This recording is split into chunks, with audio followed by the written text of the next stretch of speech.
আজি আমি কৰিম ছয়মাহিলী পৰীক্ষা 2025-26 বৰ্ষৰ ষষ্ঠ শ্ৰেণীৰ গণিতৰ শ্বৰ্ট কুৱেশ্যনৰ উত্তৰবোৰ।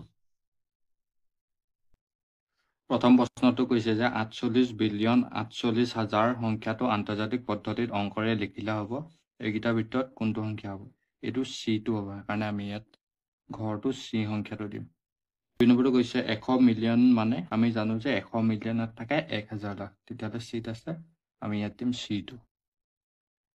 3 নম্বৰটো কৈছে যে 17,495 সংখ্যাটো হাজাৰলৈ আসন্নমান কিমান হ'ব? ইয়াত আমি হাজাৰলৈ আসন্নমান উলিয়াব কৈছে, সেইকাৰণে আমি প্ৰথমতে শতকৰ স্থানৰ সংখ্যাটো চাম। এতিয়া শতকৰ স্থানৰ সংখ্যাটো হৈছে একক, দশক, শতক 4 আছে, যিটো 5তকৈ সৰু, তেতিয়াহ'লে হাজাৰলৈ আসন্নমান হ'ব 17,000 হৈ থাকিব। এতিয়া 17,000টো চিত আছে, সেইকাৰণে আমি চিটো ঘৰটোৰ ভিতৰত সোমাম। 4 নম্বৰটো কৈছে 2017 অংক 4টাৰে যিকোনো এটাক দুবাৰ ব্যৱহাৰ কৰি গঠন কৰিব পৰা 5টা অংক বিশিষ্ট আটাইতকৈ সৰু সংখ্যাটো হ'ল, সেইটো হ'ব 10,027টো, মানে 100,272 হ'ব। ইয়াত ডিত আছে কাৰণে আমি ঘৰটো দি দিব হ'ম। 5 নম্বৰটো কৈছে 69745312 সংখ্যাটোৰ কোনটো অংকৰ নিজা মান আৰু স্থান মান একে হয়? আমি জানো যে এককৰ স্থানৰ সংখ্যাটো নিজা মান আৰু স্থান মান একে হয়। ইয়াত একৰ স্থানৰ সংখ্যাটো আছে 2, তেতিয়াহ'লে 2টো এত আছে, সেইকাৰণে আমি ইয়াত ঘৰটোৰ ভিতৰত এটো শুদ্ধ বুলি দিম। 6 নম্বৰটো কৈছে একৰ পূৰ্বৱৰ্তী সংখ্যাটো এটা স্বাভাৱিক সংখ্যা, পূৰ্ণ সংখ্যা, অযুগ্ম সংখ্যা নে ঋণাত্মক সংখ্যা? আমি জানো যে একৰ পূৰ্বৱৰ্তী সংখ্যাটো হ'ল 0 আৰু 0টো এটা পূৰ্ণ সংখ্যা। বিটো আছে নাই, সেইকাৰণে আমি বিটো ইয়াত দিম। 7 নম্বৰটো কৈছে যোগাত্মক একক মৌলটো কি? আমি জানো যে যোগাত্মক একক মৌলটো হৈছে 0, তেতিয়াহ'লে 0টো বিত আছে, আমি ইয়াত বিটো সোমাম।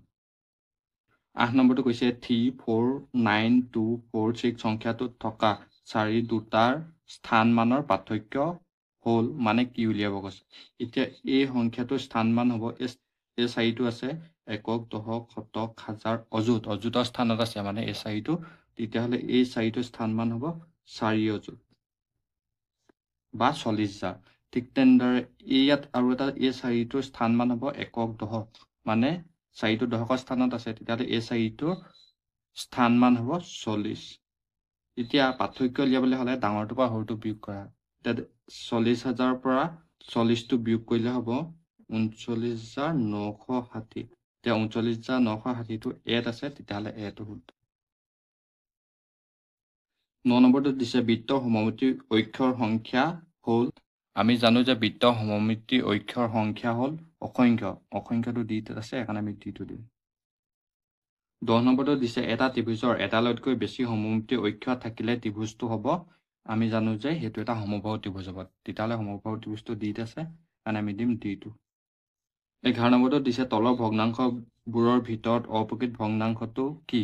আমি জানো যে অপ্ৰকৃত ভগ্নাংশটো লবটো হৰটোতকৈ ডাঙৰ হয়, বা লব আৰু হৰ দুইটা সমান হ'ব পাৰে। ইয়াত এনেকুৱা ধৰণৰ কোনো সংখ্যা নাই যে যিটো লবটো হৰটোতকৈ ডাঙৰ হয়, কিন্তু চিটোত লবটো আৰু হৰটো সমান আছে, তেতিয়াহ'লে চিটো এটা অপ্ৰকৃত ভগ্নাংশ হ'ব, তেতিয়াহ'লে চিটো ইয়াত দিম। 12 নম্বৰটো কৈছে 4/11 ভগ্নাংশটোক মিশ্ৰ ভগ্নাংশত প্ৰকাশ কৰিলে কি হ'ব? আমি যদি 11টোক হৰণ কৰি ভাঙি চাওঁ 4য়ে 11টোক আটাইতকৈ বেছি যাব দুবাৰ, 4 দুগুণ 8 হ'ব। 11ৰ পৰা 8 গ'লে হ'ব 3। এতিয়া যিটো ভাগফল ওলালে সেই ভাগফলটো মিশ্ৰ ভগ্নাংশত সমষ্টি হ'ব, আৰু যিটো ভাজক ওলাইছে সেই ভাজকটো হ'ব হৰত, আৰু যিটো ভাগশেষ আছে ভাগশেষটো যাব লবলে।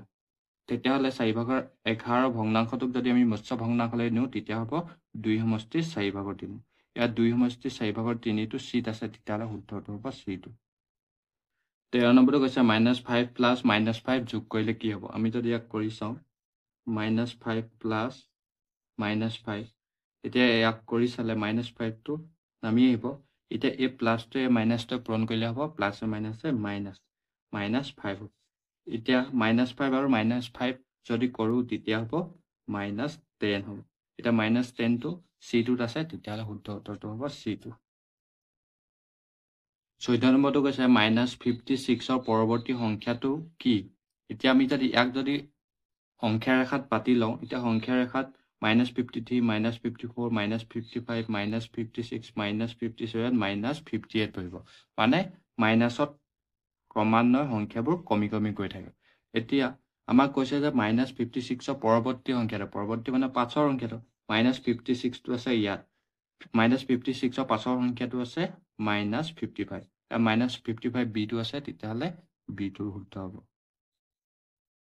15 নম্বৰটো কৈছে তলৰ কোনযোৰ সংখ্যা পৰস্পৰ মৌলিক সংখ্যা সেই দুটা যি দুটা সংখ্যাক একৰ বাহিৰে আন কোনো সাধাৰণ উৎপাদক নাথাকে তেনেকুৱা একৰ বাহিৰে সাধাৰণ উৎপাদক নথকা সংখ্যা যোৰটো হৈছে 14 আৰু 15 যিটো চিত আছে তেতিয়াহ'লে শুদ্ধ উত্তৰটো হ'ব চি টো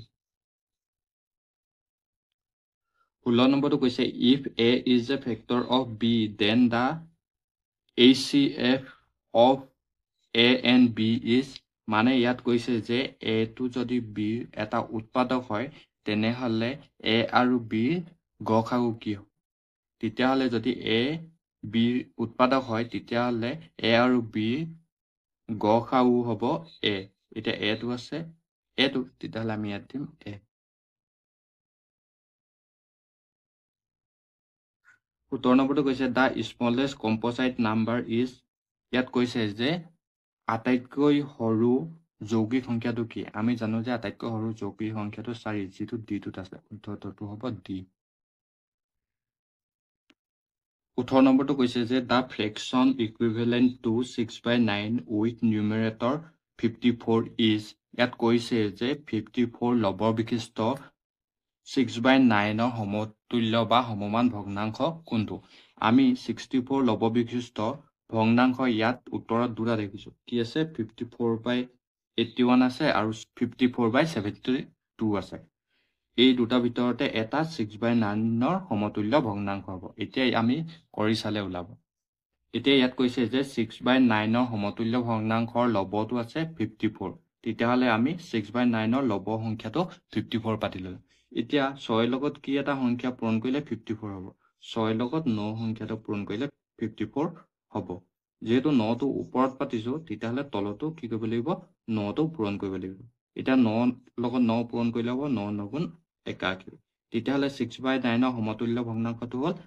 54/81 ইয়াত 54/81 টো 8 আছে তেতিয়াহলে শুদ্ধ উত্তৰটো হ'ব 8 19 নম্বৰটো কৈছে যে the greatest negative integer is মানে কৈছে যে আটাইতকৈ ডাঙৰ বিয়োগাত্মক অখণ্ড সংখ্যাটো কোনটো আমি জানো যে আটাইতকৈ ডাঙৰ বিয়োগাত্মক অখণ্ড সংখ্যাটো হৈছে -1 আৰু -1 টো 8 আছে তেতিয়াহলে আমি a টো দিম 20 টো কৈছে the value of পৰম মান 32 is আমি জানো যে 32 পৰম মান হ'ব 32 আৰু 32 টো 8 আছে তেতিয়াহলে আমি a টো শুদ্ধ বুলি দিম